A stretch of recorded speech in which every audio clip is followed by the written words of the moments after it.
Welcome to Music Row, a backstage pass to your favorite country artists. Here's your host, Leek. Thanks for tuning into the show. And welcome back to those who have been here since the beginning and to all the new listeners, and there's a lot of them each and every episode. This is Music Row, and my name is Leek. Thanks for all the shares. Thanks for all the love. Lots of bands reaching out saying they want to be part of the program, and we're going to get everybody in. I promise. It's happening. The managers are reaching out. The labels are reaching out. Dallas Smith is on this week's program, and Dallas and I, we go back. I think I met Dallas before he maybe even released a song with the band Default. We'll get into the full career because it's kind of coming full circle. Default's back together. There's touring coming up. We'll talk more about that when Dallas Smith joins us later in the program. First, some news. Man, May is shaping up to be an exciting month for country music fans with a whole host of great artists releasing some big-time albums. First of all, Blake Shelton. He's going to kick things off on May 9th with the release For Recreational Use Only. Great title. That same day, Ernest, Chandler Walters, Cody Loden, and Rise Rutherford will have a collab that's called Cadillac Sessions. Following week, it's Morgan Wallen. He's releasing I'm the Problem. Obviously, another great title. And I'm sure a lot of people will be talking about it. And look for albums from Dylan Scott, Grace Potter, and Anderson East at the end of the month. CCMA and SiriusXM have announced the top of the country finalists for this year, and they are Sully Burrows, who's going to win, Nolene Hoffman, and Jake Vitaland. The winner will be announced in September at the CCMA Awards in Kelowna, British Columbia. Wherever there's a heartbeat and a stage, there's an artist set to perform. This is Music Row on Tour. Brought to you by the Pecan Artists Agency, connecting artists with the fans worldwide. George Strait and Chris Stapleton have that big stadium tour going on next month. You can find them May 10th at Lucas Oil Stadium in Indianapolis, Indiana. On the 17th, AT&T Stadium in Arlington, Texas. And on the 31st, Nissan Stadium in Nashville, Tennessee. Keith Urban is bringing his High and Alive World Tour to fans worldwide. The 22nd of May might be a fun one for you to go check out in Nashville, Tennessee, as he's playing Bridgestone Arena. So that's kind of like a half hometown gig. Madison Square Garden on the 25th of May and Scotiabank Arena in Toronto, Ontario. And Jason Aldean, who just dropped out of playing Winnipeg this summer due to some scheduling concerns, his Full Throttle tour is going to be all over the place this year. May 23rd, Budweiser Stage in Toronto, and playing in Mansfield, Massachusetts on the 25th, and PNC Music Pavilion in Charlotte, North Carolina on May 31st. Coming up, my interview with longtime friend Dallas Smith on Music Row. Hi, my name is Kim Stockwood. I am a proud Newfoundlander and a Canadian singer-songwriter.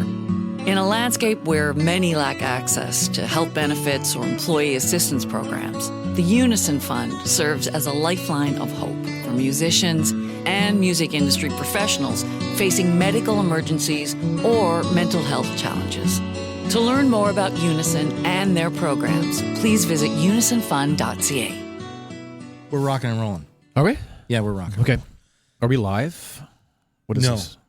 We're recorded live. We're recorded live. We are live to tape Okay.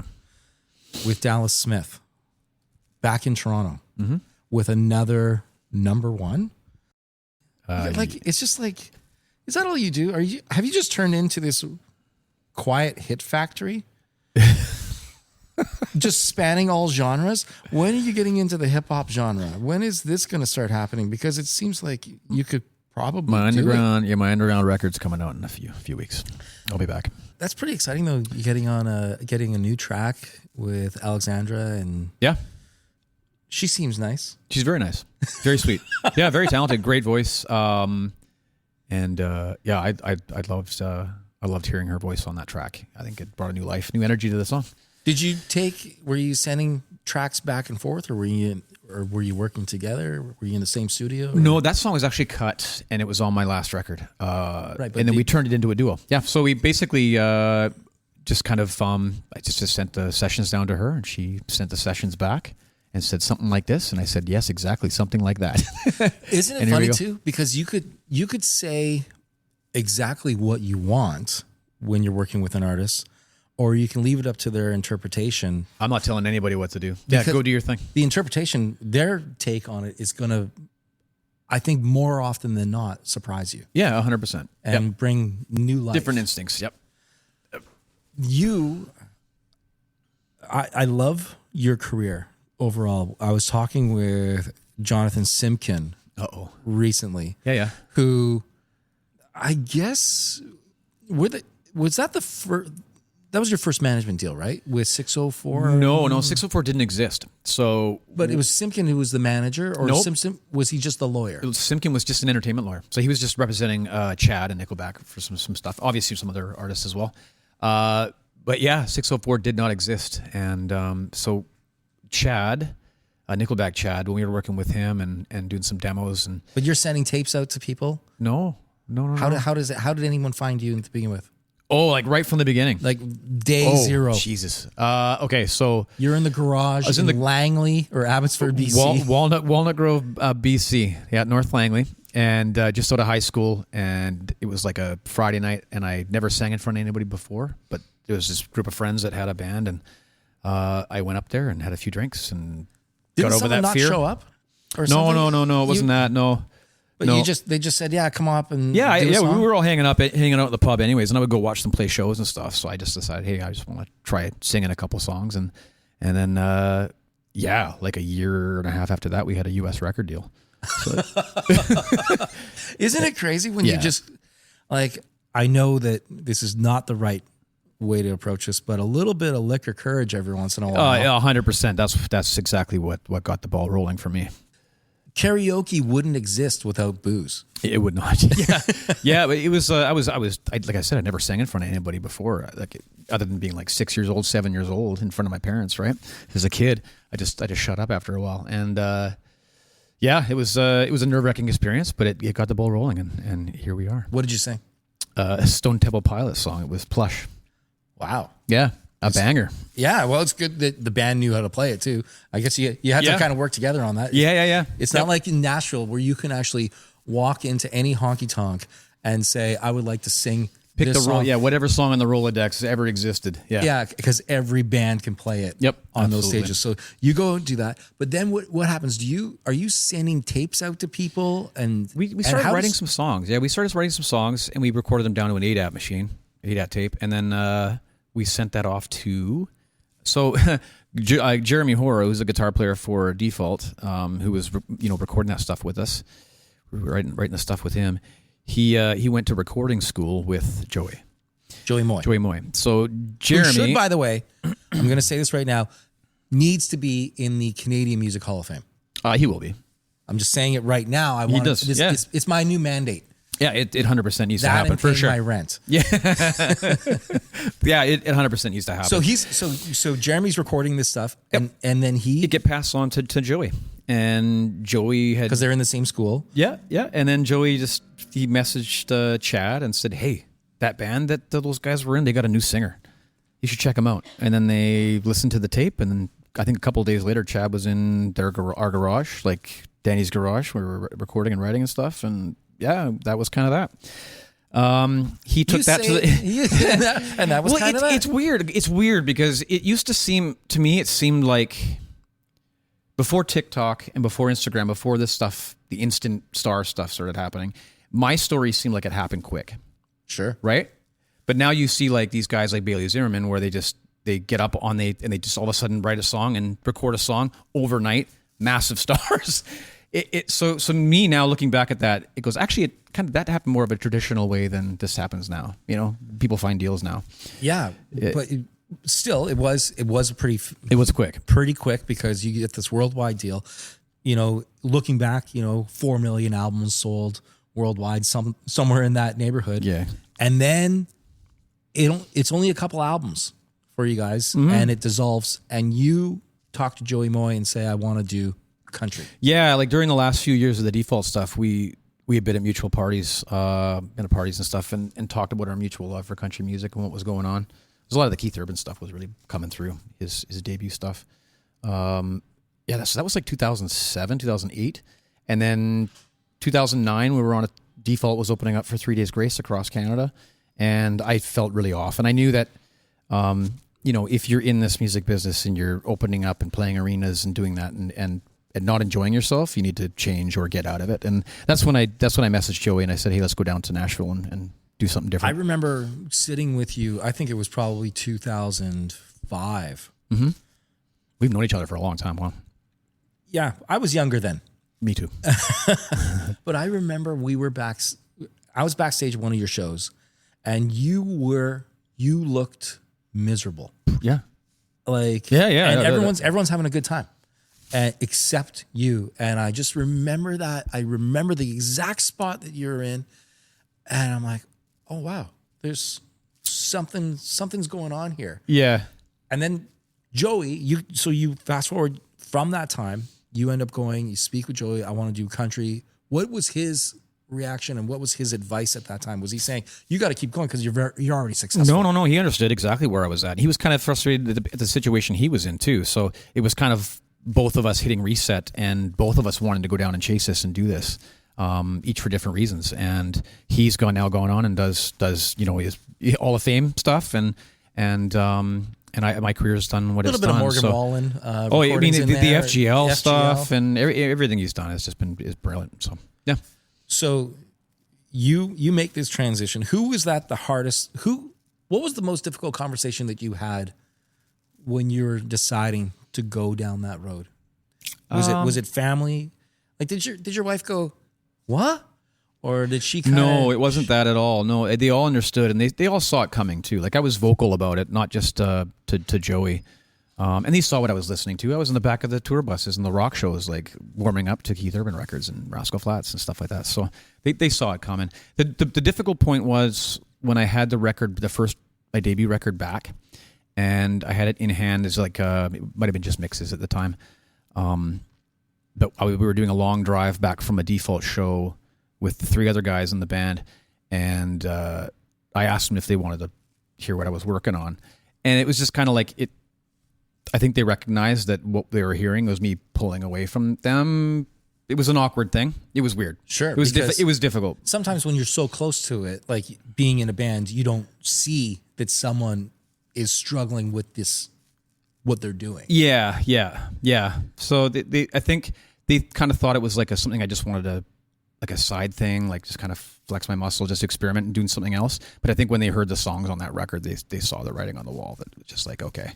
So he's moved on a little bit, Yeah, you release how many albums now? 5 solo, yeah. 5 solo albums. Was there 3 with Default? There might have been 4 with Default, yeah. So you surpassed in the genre of country, solo, and now there's touring coming up again with Default. There's shows. Yeah. It's weird, man. We're playing like... It's weird, but it's not because you've been playing Default songs in your set. Yeah. I kept a couple of those songs alive, I think you played one for probably a year and then maybe we can play another one. Yeah. Because the genre just kind of opened up to that. It did. Yep. Yeah, we have to be very, very choosy on when we take out some of the other Default songs that we would play. They're a little heavier, but yeah, it's really cool to be able to get up there and play Wasting My Time, a song that's like 25 years old, and see, a 9-year-old sing it. In the crowd, it's like, yeah, your parents are pretty cool. Yeah. Yeah. Played that song a lot. Yeah, but it's really cool to see the generations, and how far that song has gone. So what's it like for you today to put on, it's not an alter ego, but you're in a different space, to go out and rehearse and get these songs ready to go out on a Default tour? Is it, because it's a different mindset, right? It is. Yeah, we got what's the next thing we're doing? We're doing the Summer of '99 cruise with Creed and perfect, like Seven Dust and Hoobastank and all those bands, right? We got that in a couple of weeks. The thing that I've found is good luck with that too, because you're trapped on a boat. I've been on one of those floating hotels. It's I'm just a good thing I don't drink anymore. Actually, the last time I drank was on a cruise ship, to be honest. Yeah. What were we talking about? No. What was going on? I'm just saying, like, you're putting on a different hat It's the same. It's the same. Honestly, it's the same. The thing that I have difficulty with, though, is that the song, what it's about, sort of brings me back to memories that aren't really that great, to be quite honest. So that's the only thing I have to kind of deal with. That's a crazy thing too with songwriters, where you sing stuff that is important to you at the time, and then you have an aha moment 15 years later, and you're like, oh crap, I don't like my thought process. I used to be pro-Trump, and now I'm anti-Tesla. Like whatever it is. But that's because you guys put it all out there. I could say things. I could say things 10 years ago, and it's gone. But when you record it on a record, it's there. It's there forever. Yeah, like some of the songs I can compartmentalize, like Wasting My Time. I can separate myself from the story behind that song. I just played it so many times. But there's some B-side stuff and some songs that we pull out in the longer default set that I don't play very often. And when I do, it's kind of like, okay, let's get this one over. Are you writing more songs? Not the last little while for like the default stuff. Yeah. No, we haven't gotten in a room. We've rehearsed and stuff. And do you think about it? We've talked about it. But I don't. The thing is like, I don't know what we would sound like now. That's the discussion that we have. Sounds like that's the job of the record button. To maybe figure out. But like even the writing style, because I don't want to do it too close to what I'm doing now. Like even vocally and how I approach it and stuff. So like, do we do more effect-based stuff? Like, do we kind of go into the Deftones world? Do we do heavier stuff? I don't know. I don't know what we would sound like, to be quite honest. Right? I think we all have different influences now. Everyone's got a different influence. We now have way more exposure to music that we never had. 20 years ago, you can listen to every single genre right now. Everything ever recorded right now. Whereas 25 years ago, it was whatever the 3 radio stations in you're town were exposed to, and what you had the extra $12 to go buy the cassette. Yeah. So no plan for that. Maybe. What about getting the stage reps in? Is it harder for you to rehearse for default than it is to rehearse as Dallas Smith? It's much easier with the default stuff. Why is that? I don't know. I would have thought it would have been the opposite. No, it's really easy. That stuff, those songs are so ingrained in my brain. It's just I can honestly hit cruise control in my head and just kind of think and have fun while I'm singing those songs. To be quite honest, a lot of them, yeah. That's what are you doing today with both bands, both you as a single and with the band, that you feel so good about that you wish you did 15 years ago, 10 years ago? Oh, I just wish. Well, yeah, having 2 sort of chapters in my career, like I went through all the pitfalls in the first one. I wish I could take all that knowledge that I've learned in the last 15 years in this genre and reapplied it to myself back in my early 20s. So 100%. I think that's the same for life. Everyone should do that in life. Just in life. Like if anyone could take what they know today and put it into their 20-year-old body, anyone who says that they wouldn't, they're a filthy liar. They are absolutely disgusting people. Yeah, or a disgusting person. Yeah. No, it's for sure. I would definitely go back. A lot of the stuff is like the business stuff and just not being protected from that stuff as we should have. That's kind of the stuff. Like you're gonna have your normal stuff that you grow as an individual back in the day, and you want to go back and change. Can't change that, but it's sort of the other stuff that we were exposed to that we shouldn't have been exposed to. Is what I'm saying. Stuff though with the business side, because you're trusting, right? But as a person who's kind of on the inside, on the outside, whatever. I don't know where I live in the music. You're both, yeah. Eco, yeah. But I want bands to just be bands, and I want managers to be the manager and have that relationship where it's the trust and know that your rights, your royalties, and all that are being taken care of. But I don't want Dallas to worry about that, because you got to go out on stage. Yep. You shouldn't be worrying about. You shouldn't be, but you have to be. That's just really the reality of it. You have to be, and we weren't, and we got victimized by like a bad business manager for sure. Is that something that you're teaching artists that you're working with today? Yeah, well, yeah. I just surround myself with people that I can trust, and I would trust them with my kids. Yeah. So what what is appealing to you when you're looking at young artists today? What are you saying? This person has something. Honestly, the more I do this and the more I look, it's less about the immediate shock and like the immediate impression, and more about watching how they handle themselves. Their work ethic. Are they really passionate about this? Are they just saying they're passionate about this? Are they willing to move? Are they really going to want to write 5 days a week? You kind of try to see if that's really in their personality. Yeah, because that's what's required, right? I was just talking to Jake Worthington about kind of. I think most artists, music is kind of all at the same level. It's whether you can do it every day, and whether you can go on the bus and you can go on tour and you can have your car break down and the band not break down mentally. Yeah, That's go through those trials and tribulations. Yeah. What is you get off this cruise that you're going on very soon? What is summer for Dallas Smith? What is it looking like? I got a couple shows solo, and then we're working towards something in the fall. But Default's got a lot of shows across Canada. And we've got. Will there be pyro? There will not be pyro. There will not yet. Maybe in a few years. But we get to play this really cool show. We're opening up for Nickelback in Iowa, and it's at the Field of Dreams this summer. That sounds to me like if you're in Iowa, I think when you cross the state line, they hand you pyro.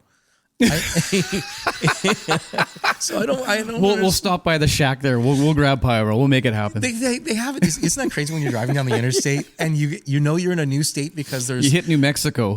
But they have every new state that you enter. There's a new lawyer, a new church billboard, and a fireworks store. Yeah. Next exit. Yep. Like it's there for you. Yep. Well, it's always great Good to talking see you. with you, and have a great summer.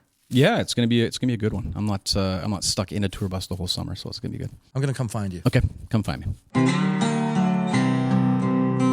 Follow Music Row on X at Music Row Country, on Instagram at Music Row Official. Music Row is produced by Shed of Dreams.